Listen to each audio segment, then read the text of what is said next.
Hello, ladies and gentlemen. Welcome to today's episode of Trending. As always, today's show is brought to you by Red Life Therapy. For healing at a cellular level, head over to redlifedevices.com and use the code Ickonic for 10% off all red light devices. There is a free webinar explaining how all this technology works. It's coming in the next few days, and the link to it is in the description. I'm joined by Richard Willett. How are you, mate? I'm good, thank you. It's good to be back this week. My first show of the week. Welcome back to the Madhouse, Richard. What's your first story today? Talk about Madhouse. Donald Trump, and I'm sorry to go straight in on Trump, as you do, but he's everywhere, isn't he? So we're going to have a couple of stories about Trump today. This is the news. This was actually quite disturbing to me, the way I saw it. The first time I've actually looked at the guy and thought, he's not stupid, he's a psychopath. He was asked about, obviously, the ceasefire in Gaza. So the question was, how confident are you that you can keep the ceasefire in Gaza and conclude the 3 phases of the deal? I mean, this is 3 days old. And Trump says, he replies, I'm not confident. That's not our war. What, the one you've been funding? It's their war. But I'm not confident. Gaza is like a massive demolition site. It's really got to be rebuilt in a different way. And it's the cold response from this man, and I call him a man in loose terms, to it. And it's the way he's saying, have you seen it? Like, there's nowhere to live. That would make a really nice beachfront, basically. And it's just disgusting. And so the second question was, do you plan to rebuild Gaza? Like he's the king of the world, like he's an emperor. Trump, I might, What do you mean I might? Like he's going to go and do it. Gaza's interesting. It's a phenomenal location on the sea, the best weather, like he's selling it, in a brochure. Everything's good. It's like some beautiful things could be done with it. What, like a new Jerusalem? Some fantastic things could be done with Gaza. I find the guy usually quite funny, and he's just an idiot. But this is the way he speaks about it. I don't think you're going to get the Donald Trump who's just a bit of an idiot anymore. You're going to get this cold, calculated, I'm not going to be in again, this is my second term. Psychopath. That is psychopathic to talk about this way when you've got thousands, tens of thousands of people going back to find their homes and their children's bodies there. I mean, this guy is an absolute disgrace. And to add to that, 9 months ago, I mean, we knew about this, but just to add weight to the longevity of their plan, Jared Kushner says Gaza's waterfront property could be very valuable. Donald Trump's son-in-law, who's a Chabadnik, also says Israel should bulldoze an area of the Negev desert and move Palestinians there. This is a long-term agenda, as we know, as we point out. This goes back probably thousands of years, but the cold, calculated way, Gaz, that he actually answers that question is another side to this quite clearly sick man that now is heading up this genocidal, messianic madness. And he's only a couple of days in. Well, it's ethnic cleansing, Richard. If it was anywhere else in the world, you'd be allowed to say that, but obviously you get told off for saying it. But that's exactly what it is. They want the Palestinians out. Full stop. Now, that was something that we were talking about last week when they were talking about the ceasefire. It's like, yeah, okay, but what are the terms? It's not a case of go on and back you go, back to your home. What home? There isn't a home. Now, of course, what they want is they want the land. They want it as part of the Greater Israel Project. And even before the Greater Israel Project, they've always wanted that land. They believe it belongs to them. So Kushner's comments about it being a great waterfront location, he's right. But it's not a waterfront location for Palestinians. That's the point. Another thing to add to that, which I find interesting, is the fact that Trump has put a guy called Stephen Witkoff. He's given him the role of special envoy to the Middle East. Now Stephen Witkoff's MO is real estate development. That's where he made his money. That's what he does. So at the end of the day, you're talking about an area of land needing to be rebuilt, and then you put a guy in charge, essentially, of being this envoy to the Middle East, whose whole modus operandi is buying up land and redeveloping it and selling it on at a great profit. Now, when Trump says, I think that there could be something great done with this land, what he means is he wants Israel to rebuild it. That's the reading between the lines there. Israel will rebuild Gaza with American taxpayer money, and it will be part of Israel.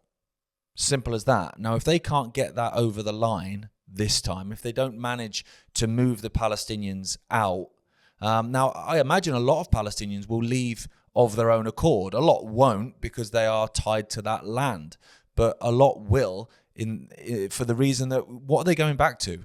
There's nothing to go back to. They've lost huge numbers of their family members, their children. There's no house there. There's no work there. There's no food there. There's no nothing there. So how are you going to survive? Then what will happen is European and Western NGOs will step in and will orchestrate them moving into Europe, which again will start to tick a box for another part of the agenda. And so then you're left with this land with just a few people on it. Now, if those people refuse to leave, if they refuse to go into this desert or into the Negev or wherever, past Rafah, wherever Kushner wants to move these people, as if he's God, then what you'll find, Rich, as you always do, is another rocket will fire from Gaza, or someone else will get kidnapped from Israel, or something. Something will happen that will cause Israel and Netanyahu, the absolute nutcase that is Netanyahu, to go, right, that's it, ceasefire's over, we're going back in to finish the job. They talk about this 3-phase plan. At the end of the day, the end of the plan, the final goal, the final exclamation mark is that Israel has the West Bank and Israel has Gaza. Period.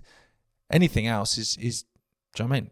It's just political jargon. It's not real. That's what they want, mate. And we know that. Yeah, they've not lied about it. They've been honest.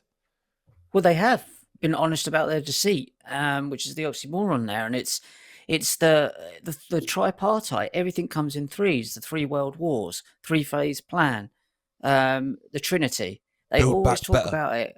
Build back better. All of this stuff.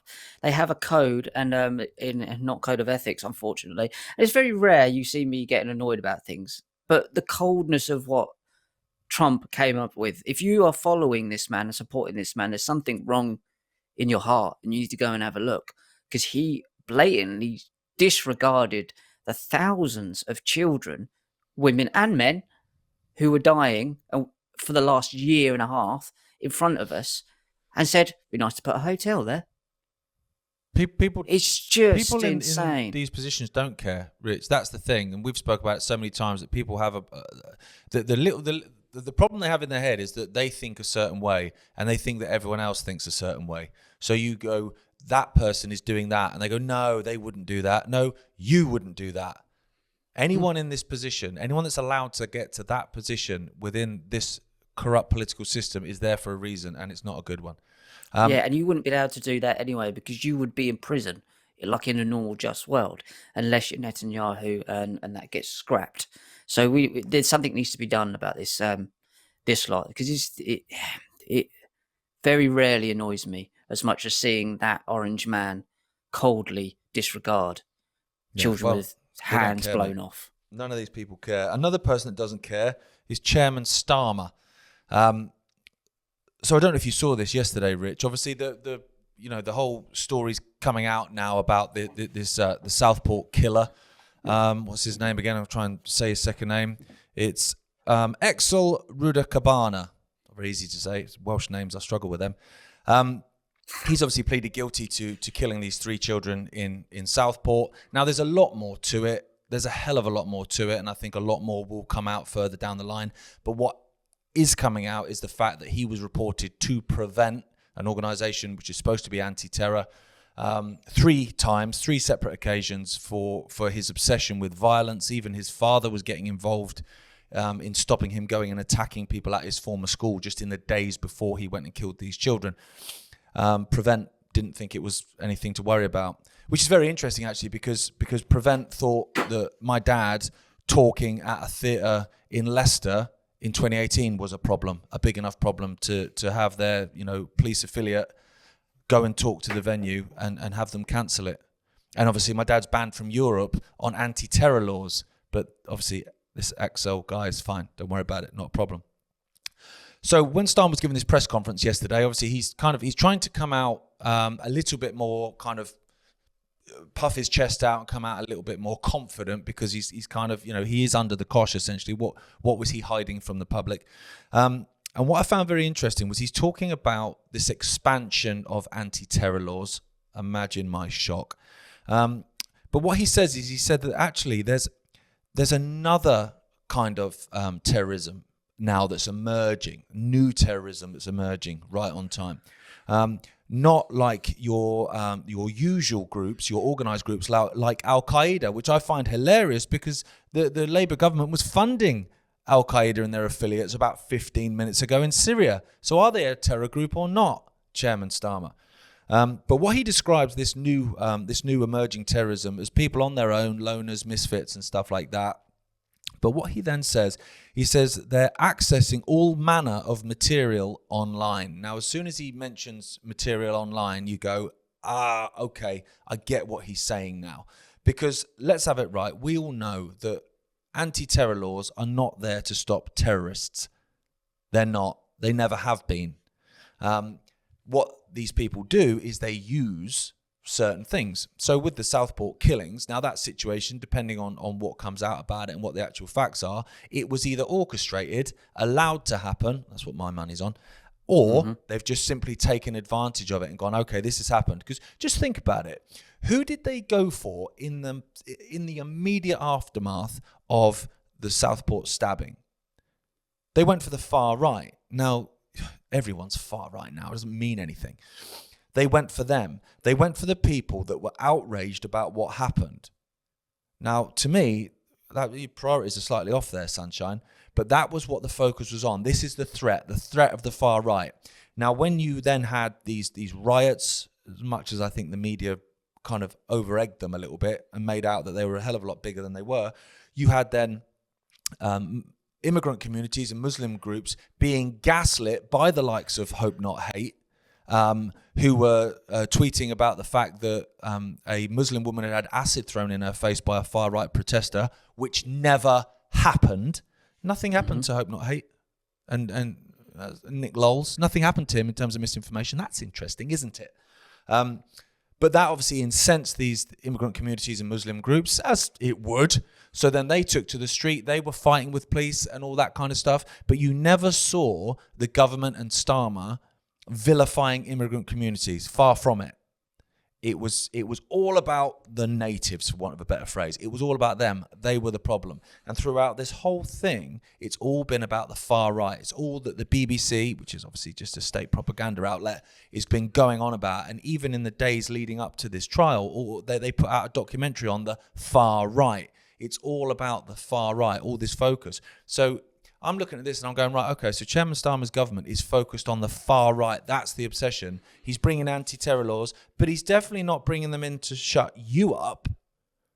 Well, of course he is. That's the whole point of it. The online harms bill, they want that over the line. And so what they're going to use is they're going to use the death of children, a grieving community, an angry community, a scared community. They're going to use that to try and get things like the online harms bill over the line. And they say it's for your benefit. We're protecting you. Well, you didn't protect the kids in Southport. You didn't protect them because you don't care. And there's another story we're going to come to at the end, which just underlines the fact the political class, the parasite class, don't care about you and me. They don't care. So if Starmer stood there saying we're going to bring in these laws to protect you, all you are 100% certain of from that statement is those laws are not there to protect you. Absolutely, and we hear a lot about two-tier policing, and it's of my kind of and we've discussed this before, that it's more three-tier policing. Really, I think that's a more accurate way of putting it, because there's a policing for the two common man. So in this case, you would have the Muslims and the British pitted against each other, as we've said before, in the Leviathan versus the Behemoth mutually destructive war. It's a level of two-tier policing there, and it depends on what narrative these elites, and I hate using that word, these scumbags want. But there's a third tier, and it's their policing. As I mentioned earlier, Netanyahu gets away with this stuff. Me and you would be in prison, although you wouldn't be able to live with yourself anyway. So there's a three-tier policing. There's their level of policing, which is, and we know that the likes of the Brotherhood, the Freemasons, and that is just completely awash in the judicial system. It's exactly what it is, and it's even their the jury goes through the second bar, and I think it's the third bar, or the first and second, that go through Temple Mount, the Round Temple in London. So there is a 3-tier policing there. There's their world they live in, and then there's a world where they can clash us lot together. And that's what we've seen in the Middle East. That's what we see everywhere. It's the same play over and over again. And as you say, your dad says problem, reaction, solution, Hegelian dialect. It's the same thing. So what we're seeing there is many different aspects being ticked off. And I think,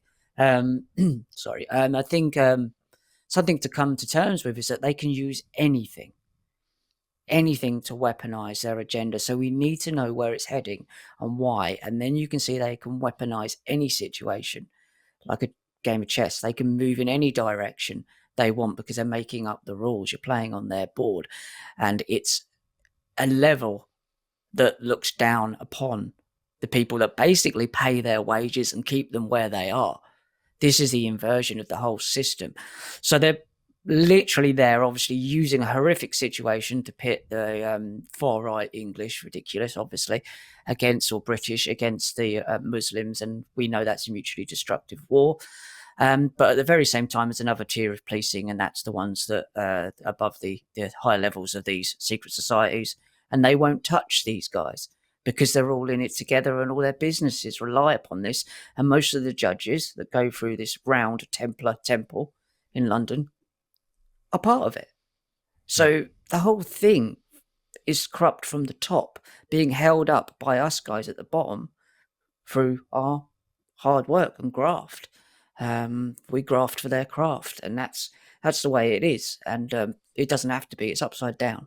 So I mean, being pitted against each other is a real important thing, because their worst nightmare is that the Muslims and the British would come together and go, this is horrific, this sort of behaviour is just evil, regardless of whatever faith and belief system you have. That's their worst nightmare.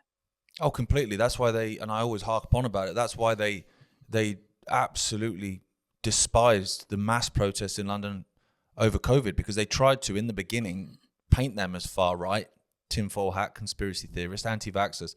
And then, when it was getting up into the hundreds of thousands and you were walking alongside, people with hijabs and people with rainbow flags and stuff, they couldn't do that anymore. It was everyone coming together of all creeds and colours and sexualities and income brackets and whatever.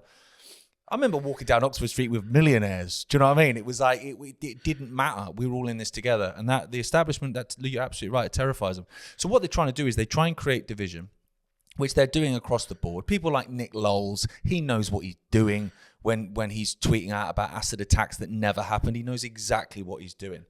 Bearing in mind, it was Hope Not Hate that spotted a fascist flag at a Trafalgar Square rally that was right at the back when the stage was that way. So no one, if I'm watching people speak, I'm watching people speak. I'm not turning around going, I wonder if there's an idiot unfurling a fascist flag. One guy unfurled a fascist flag for about 5 minutes, rolled it back off, and then went home. And that just happened to be when a guy from Hope Not Hate was walking through Trafalgar Square. Didn't realise there was a protest on. I was just walking, took a picture of it, and it made all the papers. I don't believe you. No. But what I also don't believe is the level of gaslighting is extraordinary, because the reason that people are defending Starmer in terms of what he spoke about and what was hidden about this Southport killer, they're basically saying that they weren't talking about his ethnicity and things like this because they thought it would prejudice the trial, basically. So they didn't talk about it. They kept it hush hush because that's how it is. That's how it needs to be, right? Okay, he deserves a fair trial, and you go, okay. As much as I can't abide the scumbag, and if you look at the photos of him, mate, the engine's going, but there's no one behind the wheel. You look at those eyes, mate; they are dark and sinister. But okay, fair trial, right? Everyone needs to get a fair trial, fine, right? Well, when you had the rioters and the people that were saying stuff online afterwards, they didn't get a fair trial. You came out and completely demolished them as racist, far-right, Islamophobic thugs, neo-Nazis, white supremacists. All these things were said about these groups of people before they went on trial. Did that not Did that not have an effect on the judgment then? Did that not create a bias against them from the judges? Well, it's one rule for thee, one rule for me. But another thing I saw, just finally, Rich, on this story, which I think is very interesting. Actually, Dominic Cummings tweeted about it this morning. I'm finding myself agreeing with Dominic Cummings on times, former advisor to Boris Johnson. Mate, left is right, up is down. Right, I'm agreeing with Dominic Cummings. But he made a very valid point. It's becomings of you, isn't it? It's becomings of you. It is becoming of me. Yeah, he was commenting on the front page of The Sun this morning. Now, they've coined the phrase the Amazon killer, right? And they've made this whole story about the fact that he bought this knife on Amazon, and that's what he... No. The knife didn't kill people. He did. Because I've got plenty of knives in my house, Rich. I use it to make me dinner. I've never plunged it in anyone because I'm not a psychopath. It's not about the knife, mate. He's as if he's a complete psychopath, this kid, right? He wants to go and murder some innocent people. He goes online. I won't let me buy the knife. Oh, never mind. I'll watch Bargain Hunt instead. That's not how this works. He would have found a way to do it because that's what psychopaths do, right? So it's not about Amazon. But then I'll go, okay, well, there's gaslighting there. It's like I'm blaming Amazon. I'm not blaming the people that should have prevented him from doing it. Like the organisation Prevent, as I mentioned earlier, they can stop a man in his late 60s talking on a stage about peace and love and how we're all one consciousness, but they can't stop a murderer. That's weird. Priorities. But then I think, well, actually, then you're going for what people can purchase, because Amazon don't just sell knives. They sell books, and they sell ebooks, and they sell audio books. All of things that are anti-establishment, against the state, against the status quo, that then you tie, blaming what the person can get hold of with the introduction of new anti-terror legislations, the expansion of anti-terror legislation, using the quote, accessing all manner of material online. And you start to put those together and you start to read between the lines and you think, oh, okay, you're going to use this tragedy to try and silence people and stop what people can access in terms of information that will expose you and your parasite class. Well, again, they'll use everything. But I think another point of that is this is where they could, and I would assume that they are going to tie this into the digital ID. So they'll be tracking everything you purchase. And then you'll be going, oh, better not buy that, because it might seem like if I bought, a hairdryer that I blew someone out of the window on purpose in 1984. It's basically, I don't know why I choose that year. It is apt, yeah. And so they would be tracking what you're purchasing. So it's this whole view of them watching everything you're doing with the digital ID. It comes to the point where you are just an automaton because you are just second guessing everything you're doing. So the whole Amazon killer is ridiculous. QD killer would have sounded better anyway, and it's cheaper. But it's the fact that they're going to be tracing what you're buying. Yeah, tracking it's everything the problem you're buying. reaction It's solution. profile building. It Like is you exactly said, what it is. You think who is desperate to bring in digital IDs and was desperate to bring in digital IDs from 1997 when he became Prime Minister? Tony Blair. Who opened the frickin' borders to allow unvetted, unfiltered mass immigration into the United Kingdom? Tony Blair. Because one creates the other. You create such a situation where they come at you and they go, do you know what? There are people in this country illegally. We don't know who they are. They're a threat to you. They're a threat to your children. Do you know what would help? If we had digital ID, then we could know who everyone was and where they were going. And people will go, yeah, that's a great idea because it will keep us safe. Whole thing was completely coordinated from the beginning. Right. Rich, your next story, again, it's about banning, what you can say, what you can access, what you can think, and punishable by prison time. This is absurd. This is from the Times of Israel. But again, we've had this with Donald Trump talking about anything you say against Israel is anti-Semitic in the universities, like he's, again, the god of all speech. The Knesset passes law mandating 5 years in jail for denial of October the 7th massacre. Now, what level is that denial? I mean, obviously, that's very, very vague. You can say that, yes, it happened. A massacre did happen. And I'm not denying a massacre happened, but I am questioning who was behind it and how it came about. Is that denying that it's happened? You can look at the Holocaust to say, oh, Holocaust denier. You're not denying that it happened, but you're questioning some of the elements of the narrative. It's not the same thing. And even if you did deny it, it's still your bloody reason to deny it. I mean, it's up to you to decide. Modelled after the 1986 law banning Holocaust denial, like you're a child.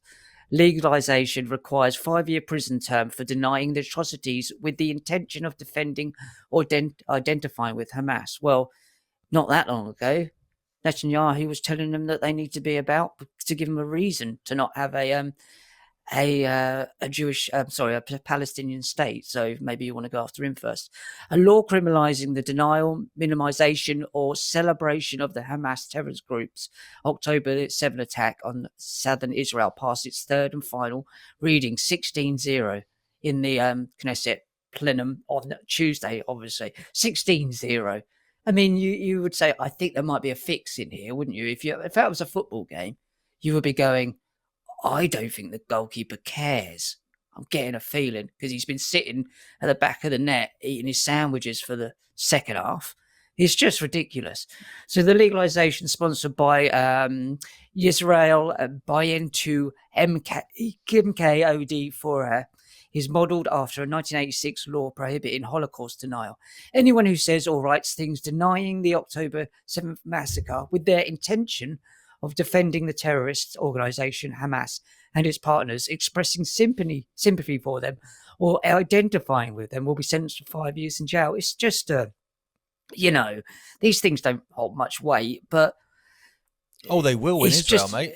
Oh, yeah, that's what I'm saying. People will go to prison for it. 100 people go to prison in Germany for Holocaust denial.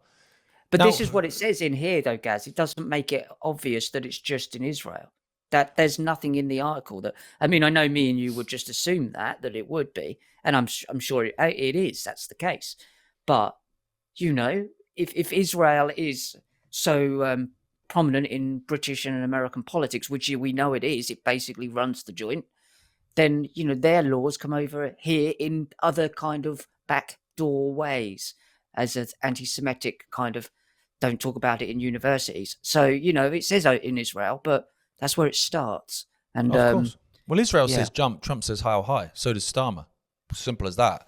Because obviously I saw this story yesterday. You sent it to me and I was like, I'm obviously not surprised. So I just tweeted. I didn't mention anything about the story, but I just tweeted, if questioning something is illegal and punishable by 5 years imprisonment, does that make you want to question it more or less? That's what I said. Everyone, I'd question it more, I'd question it more, I'd question it more. Yeah, but will you though? Because that's what that says to me. Like, it's illegal to question, like they say deny it. Well, no, it's not deny it. And like you said, even if you did, who cares? 5 years in prison for saying, I don't think that happened. Who cares? Yeah, we had the Alex Jones thing, didn't we, Gaz? We had the Alex Jones thing, the denial of that shooting. It kind of started with that, but he wasn't denying that it happened. He was denying so much. He was kind of questioning the motives behind it and the numbers and the figures. What is denying a situation compared to questioning a situation? Well, they will conflate the two in this law, 100%. So if you say, well, actually, at the at the music concert, those cars all burnt out weren't being done by these guys on bloody hang gliders. They were done by the Apache helicopters that were sent by the Israelis. Well, okay, cuff me then. Cuff me. Because those stories have been put in the Israeli media. So what are you going to do? You're going to go and arrest... In fact, the Times of Israel that's reporting that story, they'll be guilty of it then, because they've mentioned things about what happened that day. It's absolutely staggering. So here we are in the UK where, we're talking about it the other day. You've got a guy who receives 3 years for child rape. 3 years for child rape, 5 years for saying, I don't think that happened how you say it happened. Honestly, it's absolutely insane. The way the world is insane. And like you say... then what's worse, Gaz, is that our British... So we're talking about two sets of politicians. Excuse me for my voice today. Both are controlled by the Israeli government, and obviously beyond that you're looking at Sabbateans and much higher up level of lunatics. But why is our government even listening to that, and why is the US government? And then for Trump to come out and say that's not our war when you clearly collaborated in that war and do as you're told, then we live in a world that is so in your face now that anyone who's going along with it is willingly going along with it, because you would have to be cognitively, maladjusted not to understand it now. Well, I don't understand how you can say it's not your war when you fund it. You fund it. You supply the arms. You supply the intelligence, along with the British, that were doing, flights from their bases in Cyprus, providing the Israel military with information, intelligence about what was going on in Gaza. You're absolutely up to your necks in it, guys. You're absolutely up to your necks in it. Okay, just final story then, just a quick one, Rich. It's Labour again, right? Now, I actually have no political allegiance. I saw a tweet this morning where someone was saying, Labour lied to get elected, didn't they? Absolutely they did, but so does every single party. This isn't just Labour. Every single party lied to get elected. And until, I've said this a million times, until there is a contract in place between the government and the people so that they have to adhere to what they said on the campaign trail, then they will always lie, because I can tell you what I want to tell you to get in. And then when I get in, I've got no obligation. I've got no contractual obligation to the people to do any of the stuff I've just said I'll do. And so they never do it. Labour said they wouldn't put taxes up. They put taxes up. They said they'd scrap tuition fees. They put tuition fees up. They said they wouldn't scrap the winter fuel payments for pensioners. They scrapped the winter fuel payment for pensioners. And that was in the first week, I think, of coming to power. Obviously, it's not just about pensioners. It's not just about the working classes or the farmers. It's about everyone, right? They want everything. So when you look at it, you will own nothing and you will be happy, okay? I'm not sure I will be, but that's the goal. So when you know what the goal is, it's obvious that if they've picked off, say, 15% of the population, they're coming for the rest. And so this week, they've come for the military. Labour votes to hit grieving military families with inheritance tax. Inheritance tax in itself, anyway, no matter who's paying it, is an absolute freaking disgrace. It is, yeah. So I work my whole life. I pay all my taxes, which you go and spaff up the wall and blowing people up in foreign countries, right? I give you all that money of mine that I've earned. You've done nothing for that. You've provided nothing to create that money. I've done that, but you can have whatever percentage of it for my whole life. And then I die, but I've got a nest egg because I've put it aside for my children to give them a better start in life. Oh, you want that as well? Okay, mate. Yep. Well, that's just a way of keeping the classes without for want of a better term, where they are. You've got like a compressor and a limiter on your ability to progress in life. You can't get above a certain level. You keep people dependent. You, if I earn a shed load of money and I gave that to my children, they've got a start which gives them more opportunities in life. It gives them more choices, more ability, less dependence, if any, on the state, and that's not what they want. Mm-hmm. They want everyone dependent. So this story, obviously, as I said, they went for the working class, then they went for the pensioners with the fuel allowance and the inheritance, and then they've gone for the farmers. Obviously, there was big protests. Well, now they've gone for the military. I looked at it and I was like, well, obviously, of course they're going to go for the military and the grieving widows and children of military personnel, because as soon as that soldier's dead, he's useless to them. He's useless to the military-industrial complex. He's useless to their plan to take over countries in the Middle East and stuff. He's dead. He's not going to do anything, is he? So yeah, whatever. And that's what they're doing. So what would normally happen when a soldier, male or female, died? Their spouse and their children would receive a payment from the MOD, from the government, as a bereavement payment to help them stay afloat, basically, because obviously they've lost the income because the person is dead. Now they're still going to get that payment, right? Still going to get that payment, but they've got to pay inheritance tax of 40% on it. So the government 40%, yeah. So the government's going to go, okay. So your husband or your wife has died. They're the main breadwinner. Okay, you're going to struggle now to feed your family and pay the mortgage and all these other things. Oh, that's really bad. I tell you what I'm going to do. I'm going to give you £100. Oh, sorry, I'm not going to give you £100. I'm going to give you okay. I'll give you £100. Can you give me 40 quid back, please? What's the point? It's not yours. What is the point in it? You're giving, okay, so you've given your life. We've used you and abused you, both physically and psychologically, and now you're useless to us, and so your family's useless to us as well. So we want some money back, please. So honestly, what it is then, Gaz, what we're saying here is that basically the common denominator for this is transactions. They tax every transaction.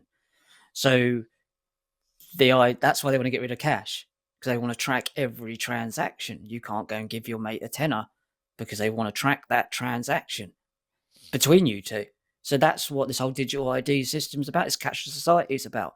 And don't be bought into the Bitcoin nonsense and all of this stuff. It's about taxing every single transaction, including the transaction that they've given to you. So they want to create more transactions because they can wedge a tax levy in between that from when it receives and transported or transmitted to the next person. They are the middlemen. That's what they always do. They're the media, the medium, and they'll always will be. But you don't need them. That's why money becomes worthless. It becomes worthless. Like me and Jay were talking the other day about the fact that if you pay with cash, you pay a 20 quid note, I give you a 20 quid note, then you give, Sam a 20 quid note, and Sam gives the guy down the corner shop a 20 quid note, and then that guy pays for the paper delivery guy, gives him a 20 quid note. At the end of it, it's gone through 5, 6, 7, 8, 9, 10, 100,000 people, and it's still a 20 quid note, still £20, still worth £20. Whereas when you're paying using, your card or your phone or your chip in your head or whatever it comes to, every single one comes with a transaction fee. So that £20 becomes, say, after the first transaction, say it becomes £19.50, and the next one it becomes £19, the next one £18.50. You're only a handful of transactions away from actually, it's gone. It's worthless. Yeah, worthless. It's worthless. It's worthless. They've had their little bit. They've had their little bit. They've had their little bit.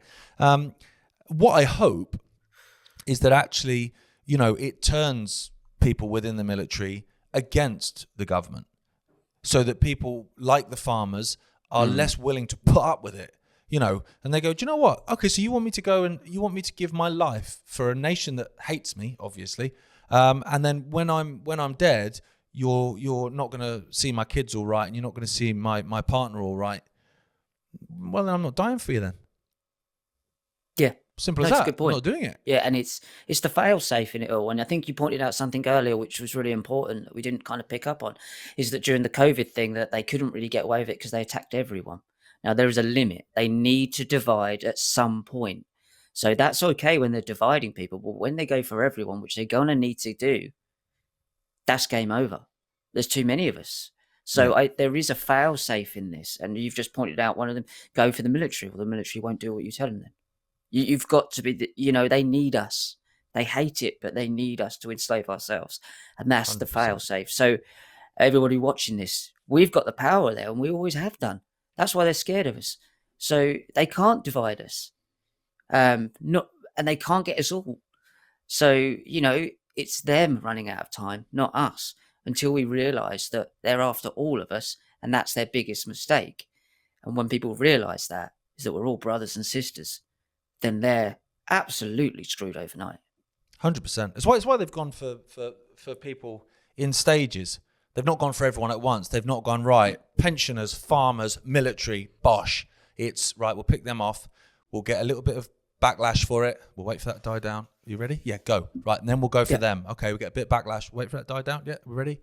And go. Then we'll go for them. And that's what they're doing. It's in little stages. Because it's they controlled know that demolition, Gaz. Yeah, they know if they went for everyone at the same time, everyone together would go, do you know what, let's put down our fault lines just for 15 minutes while we fight these scumbags, and then, we can carry on scrapping with ourselves if we want to. But actually, hopefully, we'll learn by that point, actually, we work a hell of a lot better together than we do separately. And you're right, it's what they fear. They have 2030 as a goal for all of this stuff. Now, you look what they want from us, because they don't lie. To be fair to them, they don't lie. The UN Agenda 2030 tells us, the World Economic Forum tell us, the World Health Organization tell us. Look at this CAN bill that they're voting on in the next couple of days here in the UK. Have a read of that. They tell us what they want. Now it's then a decision that we have to make, whether we want that and whether we're willing to put up with that. And if we're not, then we need to stand up and say no to it. Yeah, and we is the big word there. It's all of us, everyone who's below that bracket of these guys that at the funny handshake lot. So it's all of us. Every creed, every colour, every height, every race, everybody that just wants to feed their family and keep the heating on in their house. And we know that. And they're terrified of that. And the real difficult thing for them is that the frustration is that as much as they hate us, they need us because they don't want to do anything for themselves. So, we are the power, and we are the free energy that they want to siphon off. And without us, they're dead. And that's just the sum of things that they can't get their head around, because it doesn't work out that way. You can try and replace us with robots, and then they're terrified of the robots taking over them, because they're not terrified of them taking over us. They're terrified of them taking over. So when they talk about AI becoming sentient, and they're worried about themselves, they're not worried about us. So we have, as you say, and our message, and your dad's message, and the message of everyone who's come before, the Jordan Maxwells of the world, is that we have the power, and always have done. And that's always been the message from day one, is that collectively we're fine, we'll be all right. Just get rid of them. Amen. Amen. Cheers, Rich. Today's show was brought to you in association with Ape Nutrition, bringing British organic specialist food products onto the supplement market. Head over to apenutrition.co.uk and use the code ICONICMedia for 10% off the range. Cheers, Rich. Is it me and you tomorrow? I've struggled to keep up, mate. Is it me and you tomorrow again? Yeah, believe it is. It'd be lovely to see you.